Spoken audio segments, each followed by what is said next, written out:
But thank you for your responses. I will go to the Deputy Chair, Senator Abetz. Thank you, and thank you to the witnesses for their submissions. I know time is slipping away, so can I ask Mr. Chu, you seem to believe that Australian politics is too white. And I just want to ask you whether or not you believe in the quote from Martin Luther King that people should not be judged by the colour of their skin, but by the content of their character. Isn't that a more important characteristic in our body politic, that we have men and women of integrity, of commitment to freedom of speech, freedom of religion, general tolerance, etc., as opposed to some physical characteristic that may have no bearing whatsoever on their capacity to be a representative of the people? Thank you for the question, Senator. And to give a bit of context, that title was more to provoke a response rather than explicitly say that. So what I have suggested in my submission is targets, and the purpose isn't to say that we must have people from a particular background, but the point was to prompt thinking and conversation about why we aren't reflective of the population. I think we can all agree that in an ideal world, we would not need things like targets, but we know these kinds of mechanisms have worked when we apply it to, say, gender. So if you look at the Liberal Party, for example, even it has targets for women because it recognises underrepresentation. I don't think that the existence of targets is suggesting that we don't believe in equality or that people should be based on the content of the character, but rather recognises that we live in an imperfect world, and to achieve equality, we have to think about equity. Well, can I simply say that if we're talking about certain diaspora populations being underrepresented, if that were to be the criteria, then myself, being an immigrant from a non-English speaking background representing the state of Tasmania, I am over-representing that cohort of Tasmanians. And, there are other factors a lot more important to be considered than skin colour, ethnic origin, I would suggest to you. But can I ask each of the three witnesses to very briefly tell me whether they are willing to unconditionally condemn the Chinese Communist Party dictatorship?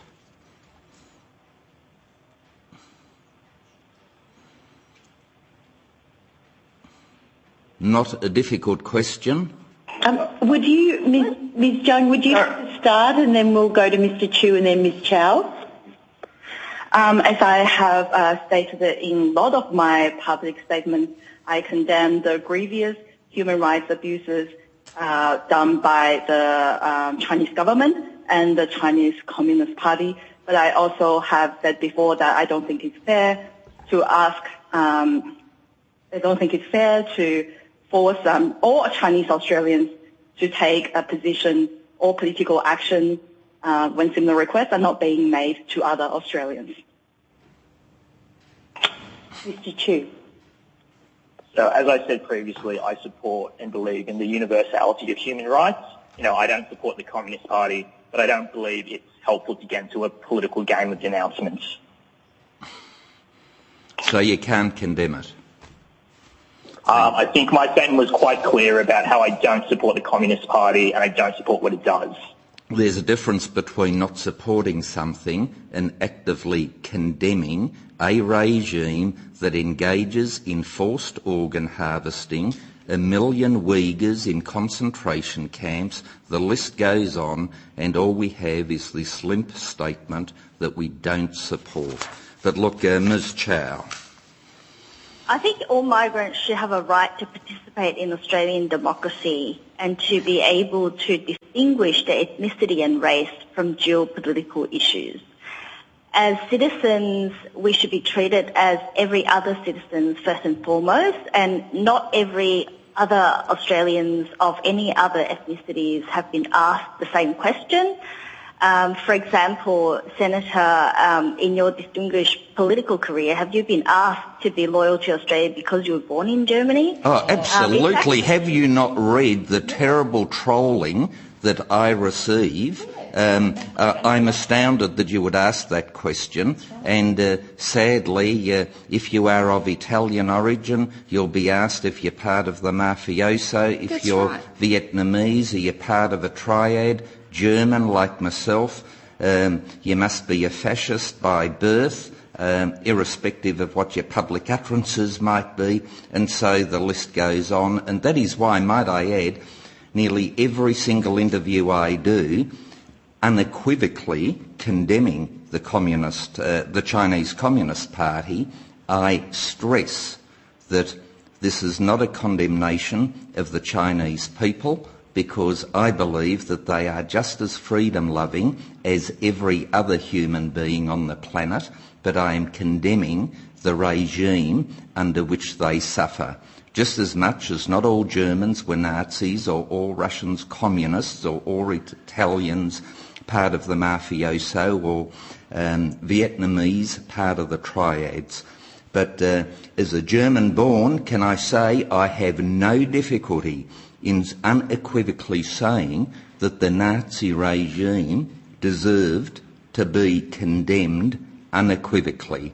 And I'm just concerned that our witnesses, or some, have great difficulty in condemning a regime that has been responsible for millions of deaths, incarceration of millions, forced organ harvesting, illegal land grabs, ripping up of an international UN-sanctioned even agreement between the UK and China in relation to Hong Kong, and the list goes on. I'm just concerned that in this great freedom-loving country, Australia, that has adopted all of us as part of its citizenry, that we are unable to fully celebrate the great freedoms we have and condemn some of the backgrounds from which we come from, not courtesy of the people, but courtesy of the ugly regimes that were inflicted over them. And this is Wessa again, and I do want to say that I think Australia should defend human rights and speak up against it and not shy away from it. But at the same time, I also believe that people should not need to pick sides, and it is unfair on the community to expect that of people, and especially simply based on ethnicity and race. Yeah, but can you not pick a side to condemn the oppressive ugliness of the communist regime in China? Why is that so difficult?